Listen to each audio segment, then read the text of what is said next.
2024-এর notified 2025 সালের April মাসের 17 তারিখ এবং 17ই তো সরি এপ্রিলের 27 তারিখে আমরা টেট পরীক্ষা দিয়েছিলাম।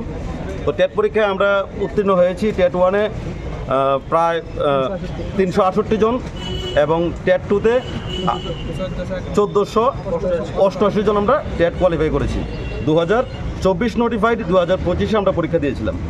তারপর পরীক্ষা হওয়ার পর এবছর আমাদের যে প্রসেসিং, আমাদের রেজাল্ট আউট, আমাদের ভেরিফিকেশন, আমাদের সার্টিফিকেট ডিস্ট্রিবিউশন সব কিছুতে লেট হয়েছে। আমাদের আন্দোলন করতে হয়েছে, আমাদের সার্টিফিকেট নেওয়ার জন্য আমাদেরকে আন্দোলন করতে হয়েছে।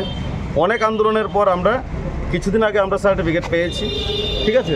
তারপর আমরা যে লক্ষ্য করেছি যে আমাদের পরীক্ষা হয়ে যাওয়ার পর বিভিন্ন এই শিক্ষা দপ্তরের অধীনে বিভিন্ন সিলেকশন টেস্ট হয়েছে, যাদের পাবলিশ হয়েছে, রেজাল্ট পাবলিশ হয়ে গেছে, তাদেরকে নিয়োগও হয়ে যাচ্ছে। কিন্তু আমাদের বিষয়টা নিয়ে আমরা রাজ্যের বুনিয়াদী যে শিক্ষা দপ্তর, যে শিক্ষা দপ্তরটা হচ্ছে দেশের রাজ্যের কেন্দ্রবিন্দু, যেখান থেকে শিশুরা জন্মের পর থেকে যেখান থেকে শিক্ষা গ্রহণ করবে আমাদের কাছ থেকে, আমরা হচ্ছি প্রায় আমরা 2000 থেকে কমে গেছি, এখন 2000-এর মতো আমরা হচ্ছি ইউজিটি এবং জিটি শিক্ষক, আমরা হবু শিক্ষক।